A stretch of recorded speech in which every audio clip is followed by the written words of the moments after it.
Wrong number वाला प्यार episode 94। India Kolkata Dumdum city. Rashi ने कल रात को ही वीर को टेक्स्ट मैसेज कर दी थी कि कल वह ऑफिस नहीं आएगी, अगर आई तो वह लेट आएगी। वीर जब यह मैसेज पढ़ा तो उसे लगा कि शायद राशि को लड़के देखने वाले आ रहे, इसलिए वह कल नहीं आएगी। पर उसे ये नहीं पता था कि राशि क्यों छुट्टी ले रही है, बल्कि राशि ने इसलिए छुट्टी लिया क्योंकि जब से उसकी माँ को पता चला कि अथर्व को गोली लगा है, तब से वह रो रो कर उनकी तबीयत खराब हो गया। कल रात को बहुत ज़्यादा हो गया, जिसकी वजह से राशि और उसके बाबा दोनों मिलकर उन्हें हॉस्पिटल लेकर गए। जिसकी वजह से राशि ने कल रात को ही मैसेज कर दी, पर उसने मैसेज में बस इतना ही लिखी कि वह नहीं आ सकती और अगर आई तो वह लेट आएगी। पर वीर को तो यही लगा कि उसे लड़के देखने वाले आ रहे हैं। वह इस वक्त अपने कैबिन में बैठा था, पर वह बहुत बेचैन होने लगा और वह कंटिन्यू राशि के बारे में सोच रहा था। उसने तो अपनी घड़ी में टाइम भी देखा, दोपहर हो चुका था, पर राशि अभी तक ऑफिस आई नहीं। तो अपने मन ही मन कहने लगा, लड़के देखने वाले आए हैं तो उसे टाइम कैसे मिलेगा। अब लड़के वाले उसे देख ही लिए होंगे, रिश्ता फिक्स हो गया होगा। उसके दिमाग में इस वक्त अजीब अजीब तरह के सवाल आ रहा था कि उतने में कैबिन का दरवाज़ा खटखटाने का आवाज़ आया और अंदर से वीर कमिंग कहा। मोहित अंदर आया और आते ही उसने एक फाइल ओपन किया और वीर को दिखाते हुए कहा, वीर सर, राशि मैडम तो नहीं आने वाली, अभी मैंने उन्हें कॉल किया था, इस पर आपका सिग्नेचर लगेगा। वह वेयर हाउस पर मटेरियल आया हुआ है। मोहित के मुंह से जैसे ही वीर ने सुना कि राशि नहीं आने वाली है तो उसे पूरा यकीन हो गया कि जरूर उसकी शादी का कंफर्म हो गया होगा, इसलिए तो वह नहीं आई। वीर का ध्यान फाइल में बिल्कुल भी नहीं था। वह मोहित से सवाल करते हुए कहा, और क्या कहा उसने? मतलब सर, किसने क्या कहा? मोहित नासमझी से पूछा। वीर क्लियर शब्दों में पूछा, राशि के बारे में कह रहा हूँ। क्या हुआ, उसका रिश्ता फिक्स हो गया? मतलब जो लड़के देखने वाले आए थे तो क्या उसे पसंद आ गई? वीर की बातें मोहित को बिल्कुल भी समझ में नहीं आया और ना ही वह कोई रिश्ते के बारे में अभी तक सुना था। वह अपनी आंखें छोटी कर लिया और सोचने लगा कि वीर सर किस बारे में बात कर रहे हैं। मोहित नासमझी से बोला, सर, क्या राशि मैडम ने कहा कि उन्हें लड़के देखने आने वाले हैं? मुझे तो उन्होंने ऐसा कुछ बताया ही नहीं। मैंने उनसे पूछा कि वह क्यों नहीं आई तो उन्होंने कहा कि उनकी मम्मी की तबीयत कल रात से ख़राब है, जिसकी वजह से वह नहीं आ पाएंगे और अभी भी उनकी तबीयत कुछ खास ठीक नहीं, इसलिए वह आज नहीं आ रही, वरना वह अब तक आ गई होती। मोहित के मुंह से जैसे वीर ने यह सुना कि उसकी माँ की तबीयत खराब है तो वह अपने दोनों हाथ टेबल पर टेका सीरियस होते हुए कहा, क्या कहा तुमने? उसकी मम्मी की तबीयत खराब है? ओह, अब कैसी है उनकी तबीयत? ये सुन मोहित बोला, मेरी उनसे ज़्यादा बात नहीं हुई है, पर मुझे लगता है कि उनकी तबीयत ठीक नहीं होगा, इसलिए तो वह नहीं आई। वीर कुछ सोचने लगा और फिर बोला, सही कह रहे हो ना तुम, उसकी मम्मी की तबीयत खराब है। Yes sir. वीर ने उस डॉक्यूमेंट पर एक नज़र देखा और फटाफट साइन कर दिया और उसे फाइल देते हुए कहा, ठीक है, जल्दी से सारे काम निपटा लो, शाम को राशि के घर चलते हैं। इधर राशि का घर।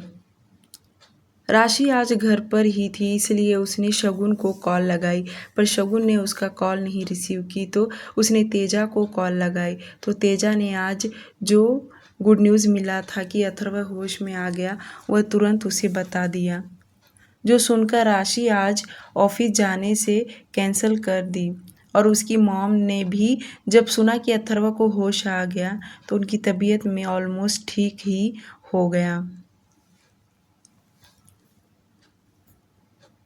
यह आज बहुत बड़ी खुशी की बात थी, जिसकी वजह से राशि ऑफिस में भी नहीं गई और उसकी मम्मी की तबीयत भी ठीक हो गया और वह अपने हाथों से खाना बनाकर अपनी फैमिली वालों को खिला रही थी।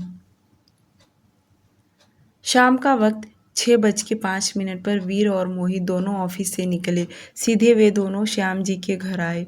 घर पहुंचते ही सबसे पहले मोहित ने उनका दरवाज़ा खटखटाया तो राशि दरवाज़ा खोली और अपने दरवाजे के सामने वीर और मोहित को देखकर वह चौंक गई और आंखें फाड़ कर उन दोनों को देखने लगी। वहीं मोहित स्माइल करते हुए बोला, राशि मैडम, क्या अंदर भी बुलाएंगी या नहीं? राशि जो चौंकते हुए बोली, आप लोग यहाँ प्लीज़ अंदर आइए ना। वीर अपनी आंखों पर ब्लैक शेड्स लगाया हुआ था। आंखों से उतारते हुए राशि के साथ अंदर गया तो माया जी जो कमरे में थी वह बाहर आई और ध्यान से देख रही थी कि कौन है। तब तक राशि बताई, मम्मी ये हमारे सर हैं और ये मोहित जी हैं। दोनों ने उन्हें नमस्ते किया। तब तक माया जी ने कहा, राशि चाय लेकर आओ। यह सुन राशि किचन में चाय बनाने चली गई। मोहित बोला, आपकी तबीयत खराब है इसलिए सर और मैं आपको देखने के लिए आए। तो माया जी सच सच तो नहीं बता सकती इसलिए उन्होंने बताया कि आजकल उनकी तबीयत खराब ही रहता है। वीर को तो उनकी छोटी बेटी शगुन के बारे में सब कुछ पता था पर यह गोली लगा यह वाली बात तो उन्हें नहीं पता था क्योंकि राशि ने भी अभी तक नहीं बताई थी। थोड़ी देर के बाद श्याम जी भी आ गए और सभी लोग बैठकर एक साथ में चाय पिए। माया जी और श्याम जी बहुत कुछ वीर से पूछ रहे थे जैसे कि कंपनी और उसकी फैमिली के बारे में। श्याम जी ने तो इसके पहले वीर को देखा था जब राशि जब नई नई उनके कंपनी में काम करने गई थी और पार्टी था उस दिन उसे लेट हुआ था तब उनकी मुलाकात वीर से हुआ था।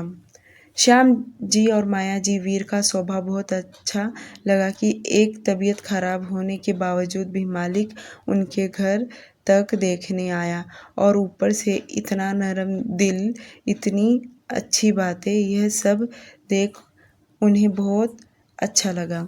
वीर ज़्यादा देर रुका नहीं।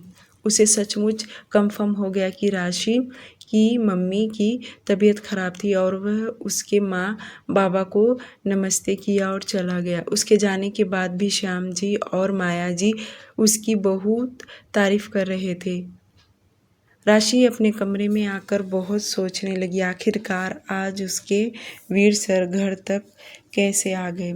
इटली रोम सिटी, शाम का वक्त। डॉक्टर लियो आज के दिन रुके थे बल्कि वह कल यूरोप चले जाएंगे क्योंकि एक दिन रहकर वह अथर्व की तबीयत देखना चाहते थे और उसके इलाज करके उसे कुछ मेडिसिन्स, राइट और एक्सरसाइज सब कुछ उन्होंने आज उसके लिस्ट बना दिया था। माहिर को कुछ काम से बाहर जाना था क्योंकि जब से अथर्व कोमा में गया था तो उसकी कंपनी उसके सारे कामों को माहिर ही हैंडल कर रहा था और आज सुबह सुबह जब न्यूज़ मिला कि अथर्व होश आ गया है तो वह ऑफिस गया ही नहीं जिसकी वजह से सुबह से कई दफ़ा मैनेजर का कॉल आ गया था पर माहिर गया नहीं। तो अब सब कुछ ठीक हो गया तो उसने सोचा कुछ देर के लिए वह ऑफिस चला जाए। ऑफिस पहुंचा तो वह कैबिन में बैठकर पहले तो मैनेजर के दिए हुए फाइल देख रहा था तभी उसे इंडिया वाले ऑफिस से उसे कॉल आया क्योंकि माहिर अर्जेंट इटली आया था और जो प्रोजेक्ट पर वह काम कर रहा था वह अधूरा ही छोड़ के आ गया था। तभी उसके ऑफिस के मैनेजर और इंजीनियर सभी लोग अपना काम कर रहे थे और कुछ डाउट या प्रॉब्लम था तो वह माहिर को लगातार इन्फॉर्म किए जा रहे थे।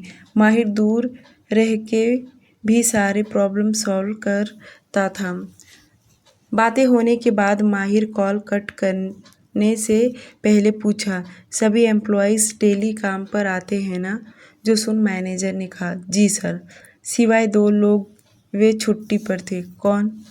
इधर से मैनेजर बोला, इंजीनियर में से एक रवि नहीं आया और फाइनेंस डिपार्टमेंट दिशा नहीं आई थी। क्यों? मुझे नहीं पता सर। इतना बोल मैनेजर चुप हो गया। माहिर कर्कश आवाज में बोला, तो आप वहाँ रहकर क्या काम करते हैं जब आपको ये नहीं पता कि कौन किस लिए छुट्टी ले रहा है? क्या उन दोनों ने छुट्टी लेने के लिए लीव एप्लीकेशन दिया था? मैनेजर तुरंत अपने कैबिन से निकला और एचआर के कैबिन में आकर पता लगाया तो दोनों के लीव एप्लीकेशन दिया था। मैनेजर उन दोनों के लिए एप्लीकेशन हाथ में ले पढ़ते हुए बताया, रवि ने इसलिए छुट्टी लिया क्योंकि उसकी बहन को लड़के देखने आने वाले थे। वह 2 दिन की छुट्टी पर है, यानी आज भी, और मन्नत 1 दिन की छुट्टी पर थी क्योंकि उन्हें कॉलेज में असाइनमेंट सबमिट करना था और उनका कॉलेज का टाइम 11 से शाम 4 बजे तक था, इसलिए वह नहीं आई। मैनेजर की बातें सुनने के बाद माही ने कॉल कट किया और तुरंत ड्राइवर को कॉल लगाया तो ड्राइवर ने सब कुछ सच-सच बता दिया कि सचमुच दिशा की कॉलेज का टाइम यही था। वह खुद कॉलेज के बाहर खड़ा था और छोड़ने भी गया था। अब जाकर माहिर को कहीं रिलैक्स हुआ, पर वह दिशा के बारे में सोचने लगा क्योंकि इन 12 दिनों में उसका एक बार भी उसे ख्याल नहीं आया। वह फाइल बंद करके अपना सिर चेयर से टेका, आंखें बंद करके उसके बारे में सोचने लगा। तभी उसे याद आया कि कहीं दिशा का नंबर उसके दादा दादी ने उस लड़के को तो नहीं दिया ना।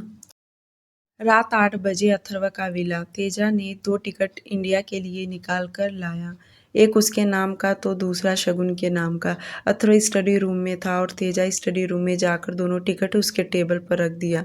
अथर्व ने एक नज़र टिकट की तरफ देखा जो फ्लाइट का टाइम रात 11 बजे का था। उसके बाद नज़र उठाकर तेजा की तरफ देख कहा, जाओ जाकर उसे कह दो तैयारी कर ले और उसे वहाँ छोड़कर तुरंत आ जाना।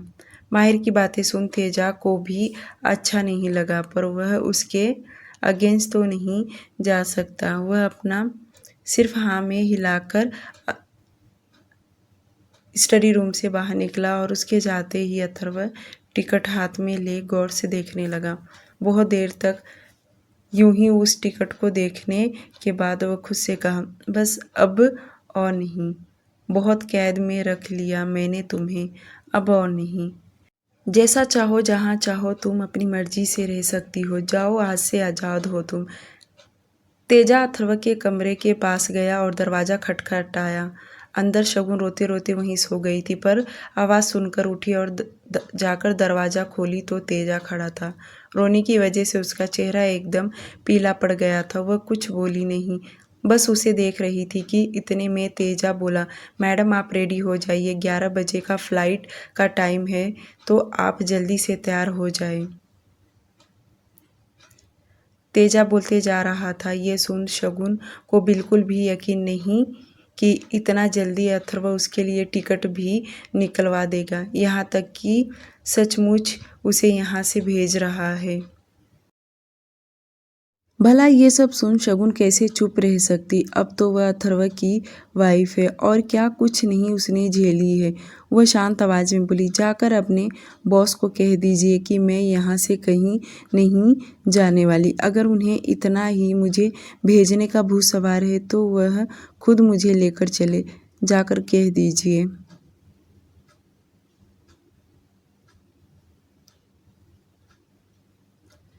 तेजा तो ये 2 लव बर्ड्स के बीच में कबूतर का काम करने जैसा लगने लगा। अपने बॉस का मैसेज मैडम को और मैडम का मैसेज अपने बॉस को, जो भी हो बलि का बकरा तो उसे ही बनना है। और वह जाकर भी अपने बॉस को बता दिया कि उसकी मैडम ने क्या कहा। तेजा इतना बोलकर स्टडी रूम में वापस चला गया। उसके जाने के बाद अथर्व फिर खुद बड़बड़ाते हुए कहा, जाना तो तुम्हें पड़ेगा, यहाँ से सीधे जाओ या टेढ़े। कुछ देर बाद शगुन बौखलाते हुए अथर्व के स्टडी रूम्स में बिना दरवाज़ा नॉक किए ही खोलकर अंदर चली गई। उसके यूँ अचानक से खोलने से अथर्व सीधे उसी ओर देखा। शगुन अथर्व के सामने जाकर खड़ी हो गई। उसका बस चलता तो वह जाकर उसके गोद में बैठ जाती, पर अभी उसकी तबीयत रिकवर नहीं हुआ था, जिसके चलते वह उसे परेशान नहीं कर सकती और उसके हेल्थ रिलेटेड तो बिल्कुल भी नहीं। उसका इस तरह से आना अथर्व को बिल्कुल भी पसंद नहीं आया और वह अपनी काली आंखों से उसे घूरकर नज़र तुरंत फेर लिया।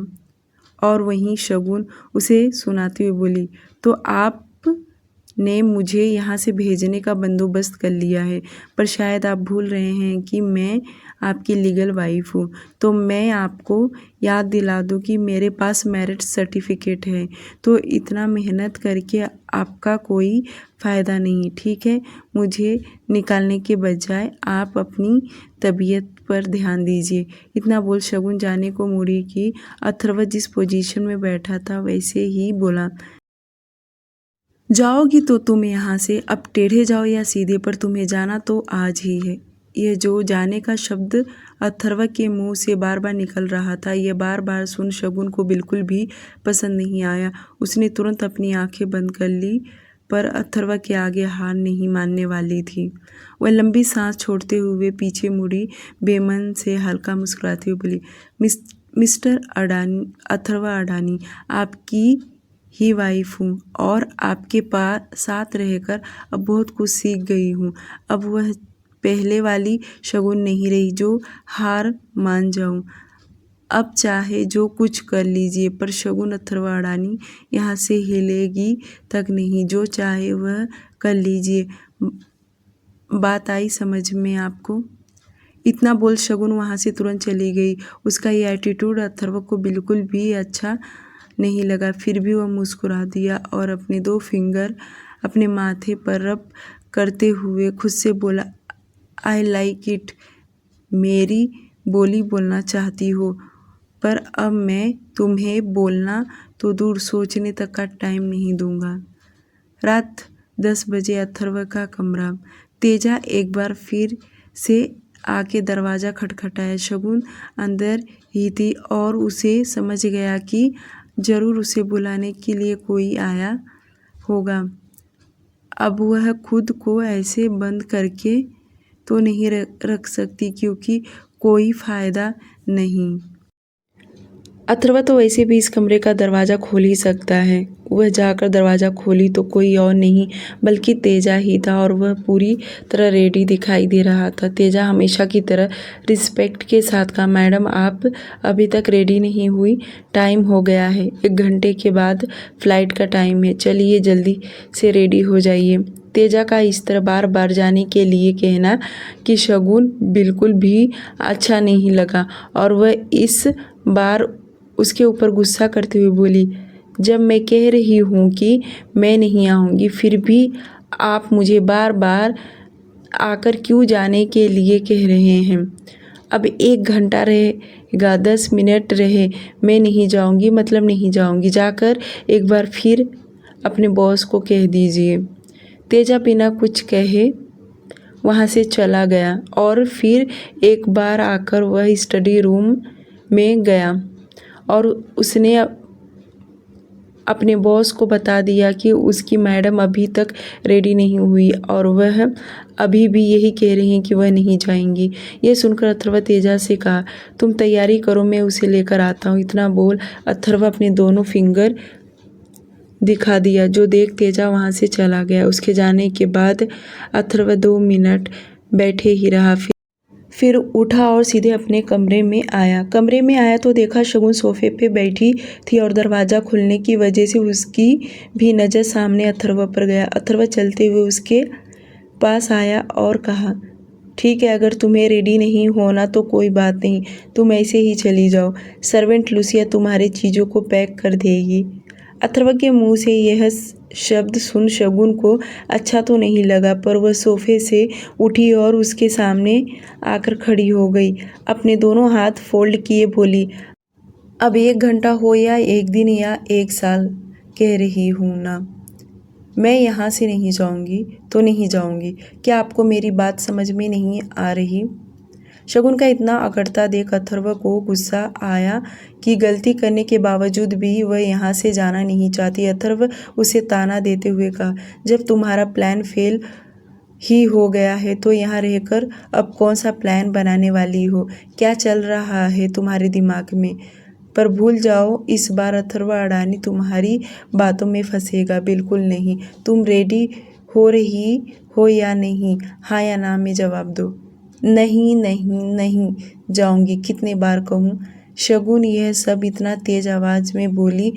वहीं अथर्व एक नज़र उसे घूर कर देखा और तुरंत उसकी बाहें पकड़ घसीटते हुए कमरे से बाहर लेकर आया।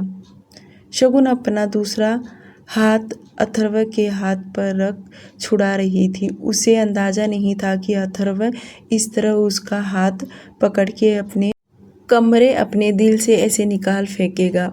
उसका हाथ पकड़ सीढ़ियों से तेजी से उतर रहा था, यहाँ तक कि शगुन के पैर एक दो बार लड़खड़ा गए, जिसे अथर्व को कोई फर्क नहीं पड़ा। वहीं सर्वेंट लुसिया नीचे से यह नज़ारा देख ली, बल्कि वह नहीं, बहुत सारे सर्वेंट ये सब देख रहे थे, पर वह अपनी नज़रें नीचे झुका लिए ताकि अथर्व की नज़र उन पर ना पड़े। अथर्व का यह रवैया देख सर्वेंट को भी बिल्कुल अच्छा नहीं लगा। उसे तो वह पल याद आ गया कि शगुन मैडम कैसे बिना चप्पल पहने रह रही थी, यहाँ तक कि उसके पैरों में कांच के टुकड़े चुभ गया। कितने दर्द झेले। वह अभी तक बेड पर नहीं सोई नहीं। सर्वेंट लुसिया उसकी सारे दर्द अपनी आंखों से देखी थी, पर वह अथर्व के सामने जाकर थोड़ी ना कुछ कह सकती है। अगर उसने एक भी शब्द कहा तो अथर्व तुरंत उसे फायर कर देगा। वह इतनी घबराई हुई थी कि समझ में नहीं आ रहा कि वह किस तरह शगुन की मदद करे। वह बहुत सोचने लगी कैसे क्या करे। तभी उसे माहिर का याद आया। माहिर तो यही है, वह जरूर शगुन की मदद करेगा। माहिर का याद आते ही सर्वेंट लुसिया चारों तरफ नज़र फेरी और जल्दी से दौड़ते हुए वह विला से बाहर आई। बाहर जाते ही चारों तरफ देखी, यहाँ तक कि एक गार्ड्स के पास जाकर वह पूछी कि माहिर सर क्या है। गार्ड्स ने बताया कि माहिर सर अब इस वक्त ऑफिस में हैं, उन्हें आने में वक्त लगेगा। सर्वेंट लुसिया गार्ड से बात कर ही रही थी कि तब तक उसकी नज़र मेन दरवाजे पर गया, जहां अथर्व शगुन का हाथ पकड़ बाहर लेकर आ गया था। सर्वेंट लुसिया को यह नज़ारा बिल्कुल भी देखा नहीं गया और वह तुरंत गार्डन एरिया की साइड में चली गई और अपना मोबाइल निकाल माहिर को कॉल लगाई। पूरा रिंग बजने के बावजूद भी माहिर ने कॉल नहीं उठाया, तो उसने दोबारा कॉल लगाई तो भी माहिर ने उसका कॉल नहीं रिसीव किया। तो सर्वेंट लुसिया अब अंदर ही अंदर बहुत घबराने लगी, पर वह हार नहीं मानी। तीसरी बार कॉल लगाने जा ही रही थी कि तुरंत उसका मोबाइल रिंग किया।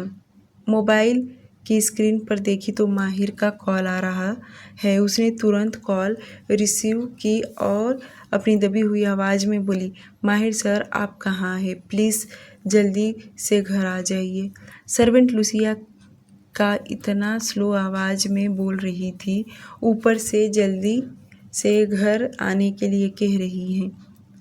माहिर तो तुरंत परेशान हो गया और वह इस वक्त कैबिन में बैठा था। तुरंत खड़ा हो गया। माहिर परेशान होते हुए आवाज़ में पूछा, बात क्या है? हुआ क्या है? साफ साफ शब्दों में बोलो। माहिर सवाल पूछने के साथ साथ कैबिन से बाहर निकला। वह तेज़ी से लिफ्ट के पास पहुंचा। उसे तो कुछ और ही मैटर लग रहा था, जैसे कि अथर्व को कुछ हुआ क्या, या कोई उसके दुश्मन उसके दिमाग में यह सब आने लगा। तो सर्वेंट लुसिया ने एक ही सांस में सब कुछ बता दी कि उसका बॉस अथर्व शगुन मैडम को घर से निकाल रहे हैं।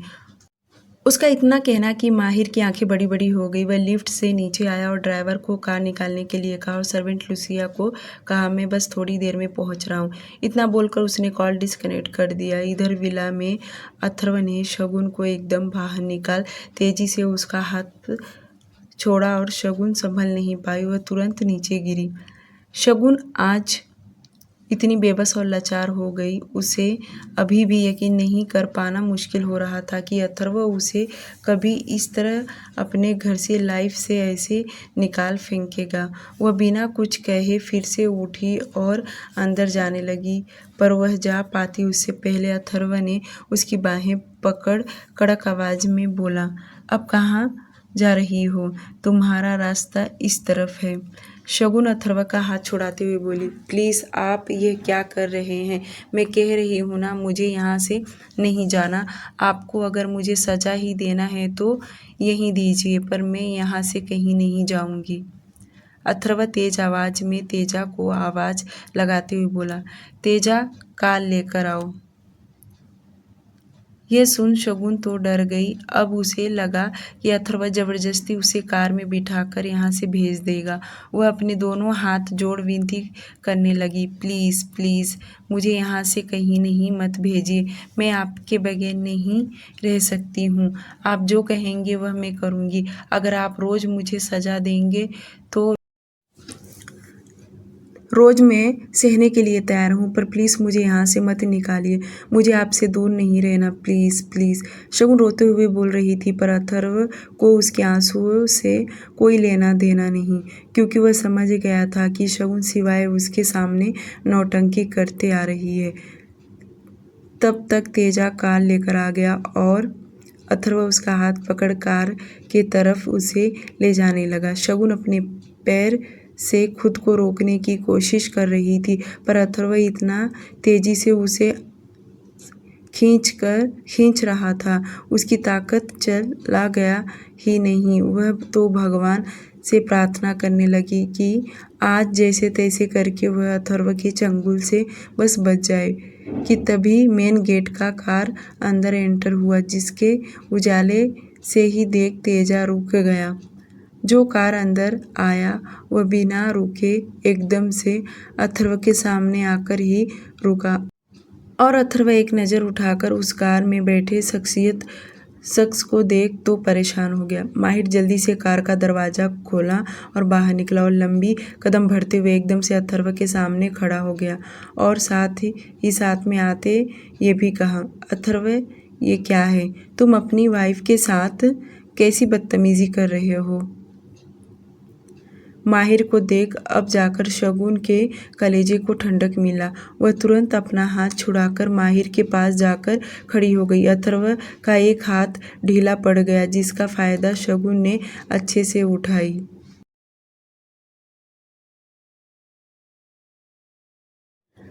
माहिर ने सबसे पहले अपनी एक नज़र चारों तरफ घुमाया तो देखा दूर दूर से सभी सर्वेंट और गार्ड्स उन्हें ही देख रहे हैं, और तो और अथर्व को इस बात का जरा भी रिग्रेट नहीं कर रहा। माहिर अथर्व के ऊपर जरा भी गुस्सा नहीं करना चाहता था, पर जो उसने अभी अभी देखा वह देखकर अनदेखा नहीं कर सकता। माहिर अपनी बात रखते हुए बोला, अथर्व तुम ये क्या कर रहे हो? तुम दोनों को जिस बारे में बात करना है अपने कमरे में जाओ, जाकर वहीं बात करो। यूं ही सर्वेंट को या किसी और मेंबर को तकलीफ मत पहुंचाओ। माहिर कुछ आगे कहता उससे पहले अथर्व बोला, हमें कोई भी बात नहीं करना है माहिर, मैं तो बस इसे इसके गांव भेज रहा हूं, और यह फैसला मैंने लिया है कि भेज कर ही रहूँगा, चाहे जो कुछ हो जाए, और तुम मेरे बीच में नहीं आओगे।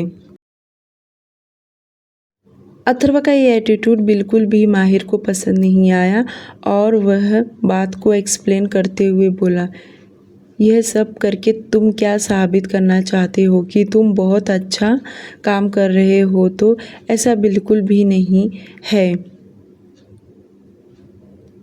माहिर भी कोई कम नहीं था, बल्कि वह तो सख्त आवाज़ में बोला, शगुन तुम अपने कमरे में जाओ। माहिर का इतना कहना कि शगुन डर के मारे एक ही जगह पर खड़ी थी, ना वो अंदर जा रही थी ना ही बाहर। तो उतने में माहिर वापस बोला, मैंने कहा ना तुम अंदर जाओ, क्या तुम्हें सुनाई नहीं देता? माहिर अपना ऑर्डर दे दिया और उसके शगुन कार में से बाहर निकली और आसपास देखने लगी। सचमुच उसे बहुत ज़्यादा बुरा लगने लगा। शगुन तो अपने मन ही मन भगवान को शुक्र अदा करने लगी कि सही वक्त पर माहिर आ गया, वरना पता नहीं वह उसको कितना दूर भेज दिया होता। यही सब सोचते हुए वह अंदर जाने लगी। उतने में अथर्व फिर से बोला, मैंने कहा चुपचाप मेरे साथ चलो, आओ जल्दी कार में बैठो। उसकी आवाज़ सुन शगुन के पैर वहीं रुक गए और वह पीछे पलटकर दोनों को देखने लगी तो वह उन दोनों के बीच में माहिर खड़ा हो गया। माहिर अथर्व को उंगली पॉइंट करते हुए बोला, ठीक नहीं कर रहे हो, ऐसे नौकरों के सामने तुम तमाशा करोगे तो कल का वह भी तुम्हें इज्जत नहीं देंगे। कम से कम इतना तो लिहाज कर लिया करो। और यह क्या लगा के रखा है कि तुम उसे यहाँ नहीं रहने दोगे? अब क्या हो गया, प्यार करते हो ना उससे, शादी किया है ना तुमने, तो फिर इस तरह निकाल क्यों रहे हो? और यह बात कब से छुपा के रखोगे? अब ऐसा कुछ नहीं होगा क्योंकि मैं इसे अब अपने पास नहीं रखूँगा। अथर्व का एक ही बात रिपीट करना माहिर ने उसे वार्निंग दिया कि वह जो कुछ शगुन के साथ करना चाहता है वह बिल्कुल भी सही नहीं। भला यह कौन सा सजा है उसे अपने घर से लाइफ से निकाल देना? इसमें तो माहिर को कोई भी लॉजिक दिखाई नहीं दे रहा। अथर्व माहिर के साथ बिल्कुल भी बहस नहीं करना चाहता, जिसके कारण वह बिना उसे जवाब दिए वहाँ से जाने लगा। शगुन तो डरते हुए अपने कमरे में आ गई कि अथर्व भी उसी के पीछे पीछे कमरे में आया। अथर्व कमरे के अंदर गया कि उसने अपने पैर से दरवाज़ा जोर से दे मारा, जो देख शगुन को सच में बहुत डर गई। एकदम से उसके पास आया और कहा, अगर तुम्हें यहाँ रहना ही है तो तुम मेरे कमरे में नहीं रहोगी, अभी इसी वक्त निकलो यहाँ से, गेट लॉस। शगुन देख सकती थी कि अथर्व किस हद तक उससे नफरत करने लगा है, जो अब बिल्कुल भी उसे बर्दाश्त नहीं हो रहा। वह रोते हुए बोली, ये आप क्या कह रहे हैं? मैं कहीं नहीं जाऊंगी। आपको जो भी मुझे सज़ा देना है दे सकते हैं। आप भी मुझे गोली से मार दीजिए ताकि आपको सुकून मिल सके। अथर्व दांत पीसते हुए कहा, तुम ऐसे नहीं मानोगी। अथर्व शगुन का हाथ पकड़ अपने कमरे से फिर एक दफ़ा घसीटते हुए निकालने लगा और जैसे दरवाजे तक लाया कि शगुन तुरंत उसके सीने से लग गई और ज़ोर ज़ोर से रोने लगी। प्लीज़ ऐसा मत कीजिए, आपको इतनी नफ़रत मुझसे कैसे हो सकता है? प्लीज़ अथर्व मत निकालिए ना मुझे यहाँ से। ठीक है, तुम यहाँ से नहीं जाओगी ना? मैं ही चला जाता हूँ और तुम आराम से रहो, फैल के रहो, कोई कुछ नहीं कहेगा। अथर्व बहुत ही गुस्से में यह सब बोल रहा था और जैसे दरवाज़ा खुल जाने को हुआ कि शगुन तुरंत उसका हाथ पकड़ ली और उसे रोकने के साथ साथ अपने कांपते हुए होठों से बोली, प्लीज़ अथर्व, बस कीजिए, मुझे बिल्कुल भी अब अच्छा नहीं लग रहा। एक बार मान जाइए ना, फिर से एक बार आप मुझे अपनी लाइफ में कैद कर लीजिए ना, प्लीज़। यह बोलते वक्त उसके आंसू आंखों से निकल रहे थे, पर गाल से होते हुए गर्दन तक बहे जा रहा था। अथर्व को देख ऐसा लग रहा था कि सच में पत्थर दिल बन गया है। अथर्व जिस पोजीशन में था वैसे ही खड़ा रहा और अपना हाथ झटकते हुए बोला, इस कमरे से बाहर तुम जाओगी या मैं जाऊं? ये सुन शगुन अपने होठ आपस में दबा और भी ज़्यादा रोने लगी। उसके पास कोई ऑप्शन नहीं था और वह सिसकियाँ लेते हुए बोली, मैं चली जाती हूँ, आप यहीं रहिए। इतना बोल शगुन दरवाज़ा खोल तेज़ी से बाहर निकली और दरवाजे के सहारे रुक ज़ोर ज़ोर से रोने लगी। वह अंदर दरवाजे के पास ही अथर्व मौजूद था। आज के लिए सिर्फ इतना ही। प्लीज़ लाइक और कमेंट करना ना भूलें।